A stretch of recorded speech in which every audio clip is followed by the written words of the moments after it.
6 में दिया हुआ है कि find the values of X Y and Z from the following equations. एक इक्वेशन दिया हुआ है, एक मैट्रिक्स दिया हुआ है जो में इक्वल मैट्रिक्स है। इसमें एक तो दिया हुआ 4 3 x 5 इज इक्वल टू यानी इक्वल मैट्रिक्स y z 1 और 5। इक्वल मैट्रिक्स क्या होता है तुम्हें हमने बता चुके हैं। इक्वल मैट्रिक्स का मतलब मीनिंग्स होता है कि दोनों का ऑर्डर सेम होना चाहिए। दोनों के ऑर्डर सेम है। इसमें ये भी 2/2 है, ये भी 2/2 है। If the both matrix their orders are same then corresponding elements are equal. If the corresponding elements are equal, that means y is equal to 4. That means x is equal to 1. इधर से भी 11 है तो इधर भी 11 वाला है। इधर 12 है तो इधर भी 12 होगा। इधर 12 कितना है आपका, तो 12 है आपके पास 3 और इधर है आपका z, तो 3 is equal to z। ऐसे इधर आपके पास क्या है, इधर आपके पास है 5, ये भी 5 है, दोनों ऑलरेडी इक्वल है। तो आपसे पूछ रहा है कि बताए x y और z की वैल्यू क्या होगी। तो x की वैल्यू जो होगी 1, y की वैल्यू जो होगी 4 और z की वैल्यू जो होगी वो आपका होगा 3। ये फाइंड आउट हो गया। ऐसे ही इसका एक पार्ट और बना दे। फर्स्ट पार्ट ये था आपका, थर्ड पार्ट और बना देते हैं हम। थर्ड पार्ट है आपका, ये मैट्रिक्स गिवन है x plus Y plus Z. दूसरा है इसका x प्लस जेड और तीसरा है y plus Z equal to दूसरा मैट्रिक्स। इक्वल मैट्रिक्स दिया हुआ है 9 5 एंड 7। देखो इसमें मैट्रिक्स हमारे पास दिए हुए हैं, ये ध्यान से देखो। ये कौन सा मैट्रिक्स है, ये साफ दिखाई दे रहा है कि ये एक कॉलम मैट्रिक्स है, एक ही कॉलम में दिया हुआ है। x plus Y plus Z एक ही है मैट्रिक्स। ये एक है ना तुम्हारा, ये एक्स जेड और वाई जेड, ये कंप्लीट एक मैट्रिक्स है जो यहाँ पे लिखा हुआ है 3/1। 3 रो है और एक इसमें कॉलम है। इसमें भी यही है 3 रो 1 कॉलम। तो जिसका मैट्रिक्स का ऑर्डर्स दोनों का सेम है तो कॉरस्पॉन्डिंग एलिमेंट्स भी इक्वल होंगे। कॉरस्पॉन्डिंग एलिमेंट्स क्या है, x plus Y plus Z is equal to 9, एक है ये। दूसरा है x plus Z is equal to 5 और तीसरे इसके एलिमेंट्स हैं y plus Z is equal to 7। देखो इसको हम लोग बोलते हैं 11, तो ये भी 11 है। ये आपके पास 21 तो ये भी 21 है और ये आपके पास है 31 तो ये भी आपका 31 है। 31 कहने का मीनिंग है थर्ड रो फर्स्ट कॉलम। 11 कहने का मीनिंग है, 11 का मीनिंग है A11, that means first row first column. ध्यान से समझ लो, बाद में काम आएंगे आपको। A21 का मीनिंग है सेकंड रो फर्स्ट कॉलम। ऐसे आपके पास है A31 का मीनिंग है आपका third row first column, third row first column. तो आपके पास ये हो गए, इन तीनों से मिलाकर के इक्वेशन को सॉल्व करना है। तो फर्स्ट और सेकंड को अगर हम ध्यान से देखें तो फर्स्ट ये इक्वेशंस हो गया, सपोज देन ये सेकंड इक्वेशंस है और ये आपका थर्ड इक्वेशंस है। तो from equation first and second को यूज करो। इसमें x और z के जगह पे 5 लिख दो, x और z के जगह पे x plus Y plus Z is equal to 9 है। इसमें x और z के जगह पे आप लिख दे 5, तो y plus 5 is equal to 9, so y is equal to 4। Very simple. फिर from equation first and third use कर लो। फर्स्ट में है x plus Y plus Z is equal to 9 है। इसमें y प्लस जेड के जगह पे 7 लिख दो, तो x plus 7 is equal to 9, so x is equal to तुम्हारे पास आ जाएगा 2। इसके बाद अब तुम्हें निकालना है तो फ्रॉम इक्वेशन फर्स्ट कर दो, यहाँ पे लिख दो from equation first. From equation first, first में आपके पास x plus Y plus Z is equal to 9। x के जगह पे आपको 2 लिखना है, y के जगह पे आपको 4 लिखना है, तो z की वैल्यूज फाइंड आउट हो जाएगी। तो z इज इक्वल टू हो जाएगा 9 minus 6, that is 9 minus 6 is equal to 3। तो आपका आ गया x is equal to 2, y is equal to 4 and z is equal to 3। Next है तुम्हारे पास क्वेश्चन नंबर 7 है। 7 में है फिर से एक बार इक्वल मैट्रिक्स दिया हुआ है और ए बी सी डी का वैल्यूज फाइंड आउट करना है। अब तो तुम्हें आ गया होगा, देखो क्या दिया हुआ है। एक दिया हुआ है a minus B 2a plus C, 2a minus B 3c plus D is equal to -1 5 0 13। इसको तुम अगर ध्यान से देख रहे हो तो ये दोनों 2/2 मैट्रिक्स हैं, दोनों 2/2 हैं। सो ऑर्डर सेम हो गया। हमने बताया था कि if the matrix are equal, if the two equal matrix then their corresponding angles are equal. So A11 को अगर हम चेक करें दोनों मैट्रिक्स में, तो एक में तो है a माइनस बी और दूसरे में है -1। So a minus B is equal to -1।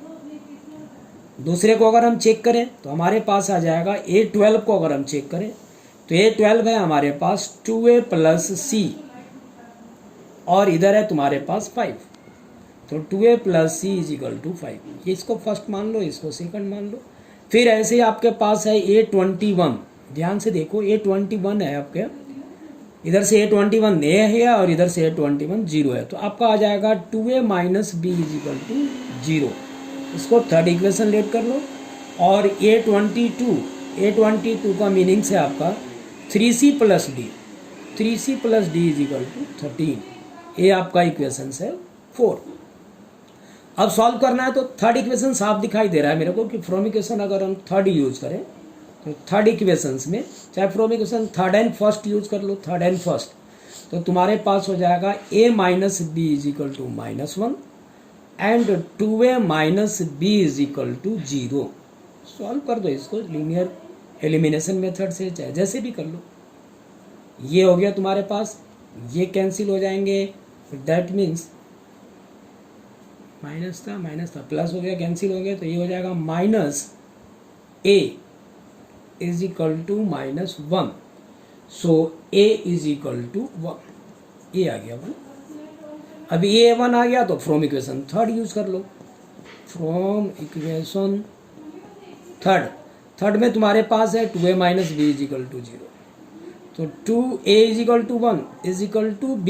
So b is equal to साफ आ गया आपके पास 2। Second hand, from equation second hand fourth को यूज करो। सेकंड है हमारे पास 2a plus C is equal to 5 और दूसरा है हमारे पास 2a plus C is equal to 5। इसमें तो एक ही वैल्यूज पुटअप करनी है। तो from equation first and fourth करो, first and second from equation first and second. तो 2a is equal to values निकाले थे मैंने 1 plus c is equal to 5। So c is equal to 5 minus 2 is equal to 3। तो c के value 3 आ गए। अब फ्रॉम इक्वेशन फोर्थ निकाल। फ्रॉम इक्वेशन 4 इक्वेशन है तुम्हारे पास 3c plus d is equal to 13। 3c के जगह पे 3 लिखो plus d is equal to 13। So d is equal to 13 minus 9, that is d is equal to 4। So d is equal to 4 आ गया। c is equal to आपका है c is equal to 3 और a और b की values हमने निकाल चुके थे। ये वैल्यूज फाइंड आउट हो गए। 8 को देखो, ऐसे तो क्वेश्चन नंबर 8 बेटे आपका मल्टीपल चॉइस है। इसमें पूछ रहा है कि a इज इक्वल टू एक मैट्रिक्स दिया हुआ है aij m क्रॉस n और ये बोल रहा है कि ये स्क्वायर मैट्रिक्स। अब तुम खुद ही सोचो, मैंने बता चुके हैं स्क्वायर मैट्रिक्स क्या होता है। सो ने बताया था कि स्क्वायर मैट्रिक्स में row and column both are equal. If the row and columns are equal that means number of row जितना होगा उतना ही नंबर ऑफ कॉलम्स भी होगा, यानी m is equal to n होना चाहिए। If m is equal to n then matrix is a square matrix. So इसमें first part में देखो m लेस देन है, m ग्रेटर देन है, थर्ड पार्ट राइट है क्योंकि m is equal to n है। ये खुद निकाल लेना क्योंकि ये आते हैं पेपर्स में भी मल्टीपल चॉइस क्वेश्चन, 10 नंबर का मल्टीप्लाई चॉइस क्वेश्चन आते हैं, मल्टीपल चॉइस क्वेश्चन। 9 वाले को देखो, 9 में फिर से एक बार दिया हुआ है कि दो इक्वल मैट्रिक्स हैं, pair of matrix are equal. तो इसका मीनिंग है एक मैट्रिक्स है हमारे पास 3x plus 7 5 y plus 1 and 2 minus 3x equal रख दिया मैंने क्योंकि इक्वल मैट्रिक्स है। 0 y माइनस 2 8 एंड 4। बोल रहा है कि ये इक्वल मैट्रिक्स है तो एक्स वाई की जो वैल्यूज होगा वो क्या होगा, इनमें से हमें टैली करना है कि कोई होता है नहीं होता है। तो हम लोग सबसे पहले वाई की वैल्यूज को चेक कर लेते हैं क्योंकि वाई सिंगल में है। तो आपका आ जाएगा Y minus two is equal to 5 क्योंकि दोनों में 12 है, a12 में इधर 5 है, इधर है y माइनस 2। तो देखते हैं कि y इज इक्वल टू आ जाएगा 5 प्लस 2 इज इक्वल टू 7। तो फर्स्ट में तो 7 है और थर्ड में भी 7 है, यानी फर्स्ट होगा या थर्ड डिसाइड करना मुश्किल है। चलो अभी x की वैल्यूज फाइंड करते हैं हम। a22 जो है वो बोथ साइड सेम है तो यहाँ पे हमें लिखना होगा a22 में 2 minus 3x is equal to 4। a22 में तो आपका हो जाएगा 2 minus 4 is equal to 3x, so that is a minus 2 is equal to 3x, so x is equal to minus 2/3।